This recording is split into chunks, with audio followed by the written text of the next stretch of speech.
Hi, my name is Paweł Spechalski and looks like we finally did it. Today, only a few hours ago, the release candidate number 1, because don't you worry, for sure there will be a release candidate 2, probably release candidate 3, and maybe even release candidate 4, we don't know yet, of the INAV 2.0 has been released.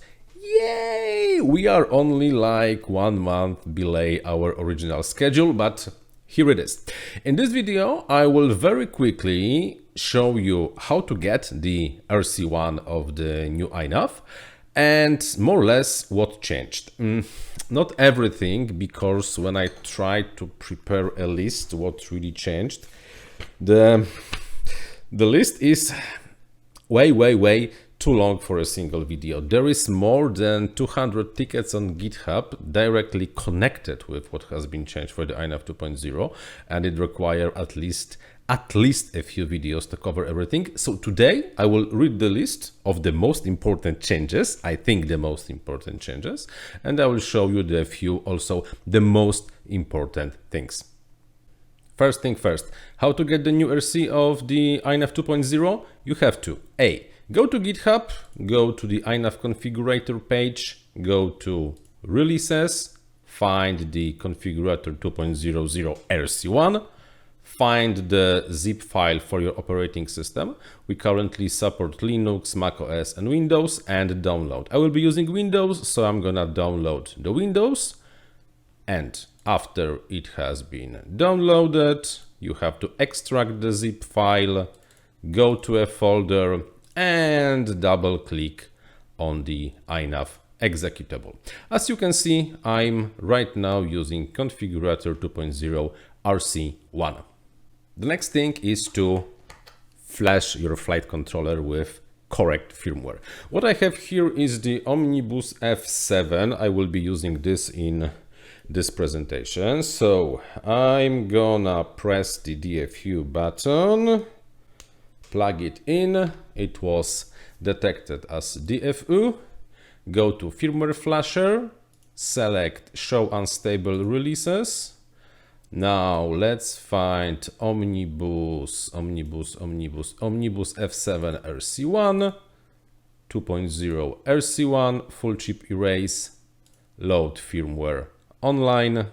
Important thing, we really strongly suggest to have full chip erase from the beginning. Also, very important notice, many settings changed. Please do not restore your CLE dumps, period. Why? Because probably you will fail, probably you will get completely, absolutely wrong data, and you will regret your decision. So I know it's gonna take slightly more time, but while setting the 2.0, you have to set it up from the beginning. Never mind, let's flash. Firmware flashed, we can connect. The first thing you have to do, please go to calibration tab and please calibrate accelerometer. Do not restore from the CLI dump. Please do not do it, because the calibration values are now slightly different. And if you're using a compass, also calibrate a compass. Please just do what I say. You will be very happy with that. Okay, now that the first thing is sure, let's go through the main changes of the configurator. First thing first, you see, mixer is not configured. Use mixer tab to set it up. Why? Because right now the configuration page is missing the mixer setup. It's no longer there, it's gone. Firmware no longer know what, for example, quad X or quad P or flying wing is. No, this was bad, so we get rid of it. It's no longer there. You have to use the new mixer tab to configure the mixer. How? Quite simple, because you choose a platform, multirotor, airplane or tricopter. In future there will be slightly more platforms, because for example there will be a rover, maybe a boat, we will see, never mind. Then choose a mixer type. The list is more or less the same, but filtered comparing to the previous. I will be configuring this one for quad X. Load mixer, mixer loaded. And now, cool thing, you see this? Awesome stuff, awesome. The mixer tab will try to tell you which motor and which servo goes to which PWM output on all boards. How awesome is that? Okay, right now I'm using Quad X, so there are no servos. But if I, for example, change to flying wing, load mixer, it will tell me that motor number 1 goes to S1, motor number 2 to S2, servo 3, because servo ordering and numbering and indexing are completely different things. One day I will make a video about this, but not yet. Good thing, it tells you which servo goes where. Servo 3 to output 3 and servo 4 to output 4, and save and reboot. Mixer topic covered. The message about the mixer not configured is gone. Right now we can enable the outputs or not, it depends. Next, quite important change. If we go to servos, you will notice that the list is longer because right now the servo tab only shows servos that are currently configured in the current mixer. So if I will, for example, go to the mixer and remove servo number 4 and save, the servo number 4 is gone. Also, the information which output is connected to the servo is here. And oh, this is a good one. This is a good one. You see, it's no longer a select. It's just a value. You type something in between 0 or 125 and click reverse or not reversed, and you do not have to use the stupid combo box anymore. Awesome. Anyhow, this is done. Next. The thing that is currently gone, because with INAV 2.0 we got rid of quite a few things. First of all, F1, NASA, CC3D, and what else? All F1 flight controllers are completely, absolutely gone from the base. The INAV right now knows absolutely nothing about the STM32 F1 series. You no longer cannot compile those targets. By the way, F3 might soon follow the F1. What a bugger. Anyhow, another things that are gone is you will not find here in the other features list 2 positions. You will not find, let me check my list. Channel forwarding, it's gone, no longer there. So let me, channel forwarding, and servo gimbal, also no longer there. Why? Because those features were stupid. Not the usages of those things, but the way that it was supposed to be configurable. These features required special assignments on a target level. It was never fully enabled on the targets, a nightmare. This is why I will also make a video about this, hopefully one day. Those 2 features can be done with Mixer. How? Pretty simple. This target I'm using is maybe not the best one to show it to you, but if I, for example, choose the input gimbal pitch and put it on the servo number 1, it's there. I just configured and gimbal roll on servo number 2. I just configured the servo gimbal just as it was before. The same goes for the channel forwarding. You do not have to forward everything. You only have to choose what you want to forward to which servo. Done. Simple? Simple. Okay, so let's save and reboot. This one is done, this one is done. Next, what do we have here? Okay, I can clear this from my list. What else, what else, what else? OSD. Oh yeah, the OSD. In the OSD you will notice that there is quite a few new things. There is map mode. I will have to make a video about this. Yes, I know. There is a radar mode. I will have to make a video about this. Yes, I know. More or less, those are things that helps you to orientate in space. Quite a nice feature. I'm not the biggest fan of them, but if you want, you can do it. There are RC adjustable values. I will have to ask the guy who wrote it how it's supposed to be working, but it's there. You might play with it. Why not? Oh yeah, the new thing that I wanted to tell you is the horizontal and vertical wind speed. Right now, INAV have something that tries to estimate the wind speed. It's working so-so, it's experimental, but maybe one day it will be really usable. Who knows? Okay, OSD. A lot of changes in the OSD. You have to try them by yourself. Next, modes. What new do we have in modes? Turn assist, it's nothing new. Cam stop, nothing new. Oh, surface. Finally, the surface mode using the rangefinder to do a terrain following should be finally working. Yeah. Good work, digital entity. I did not test this yet. How it's supposed to work? If you enable the surface mode and then you enable the altitude hold mode, it will try to hold the altitude based on the rangefinder ground altitude, not the barometer GPS altitude. It's highly experimental. If you have a quad equipped with something better than HCSR04, don't use it. Then you might give it a try. I want to try it not this weekend, but probably next weekend, and then I will finally know if it's working. I did some preliminary tests, but because I had to use HCSR04, it was like a total nightmare. Never mind. Oh yeah, cruise.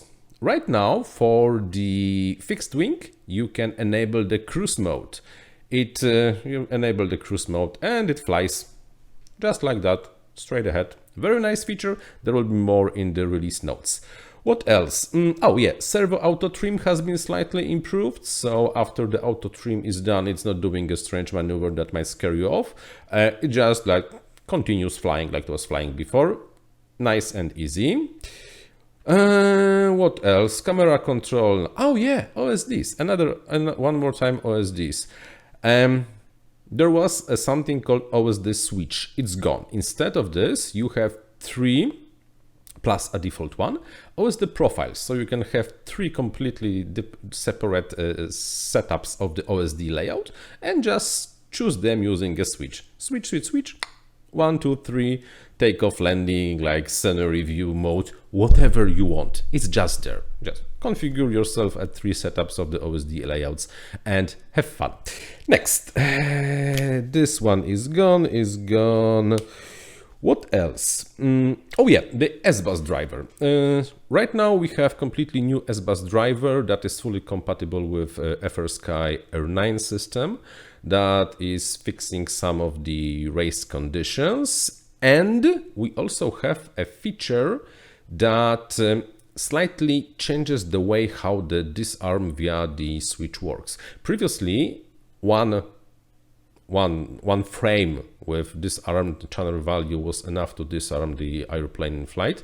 Right now, the switch has to be in the disarm position for at least, for default, I think 100 milliseconds, but you can change it via CLI to, for example, 200 milliseconds. It adds a slight delay in the disarm, but really prevents you from disarm where something very stupid happened because of the radio link glitch and stuff like that.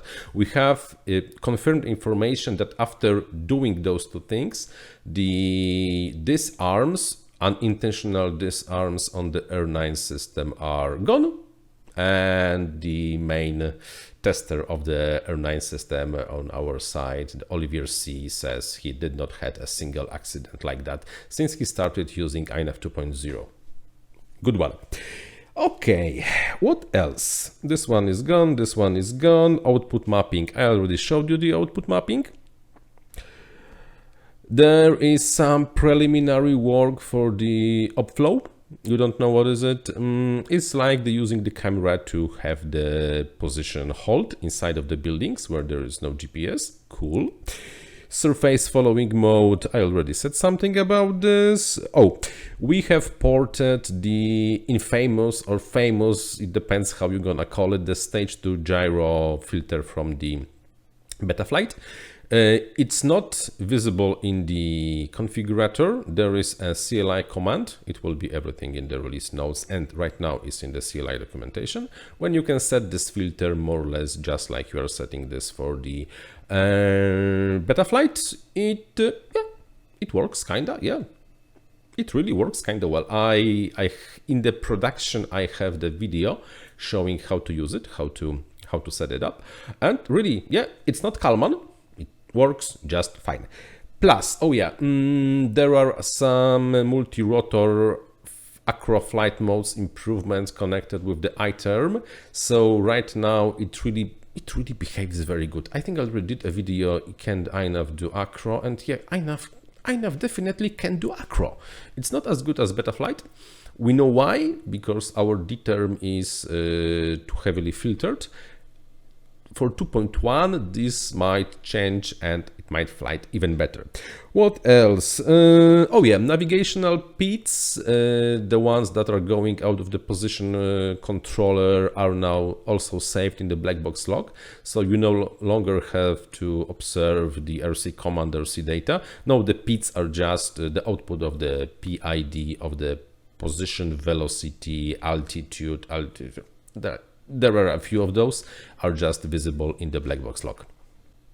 Let's continue with the list. Wind estimator, I already told you about wind estimator. Throttle rate limiting. Oh yeah, for the big multi-rotors and the ESCs that do not like to be ramped up to the maximum speed immediately, there is a way to limit how fast the output from the flight controller to the ESC can change.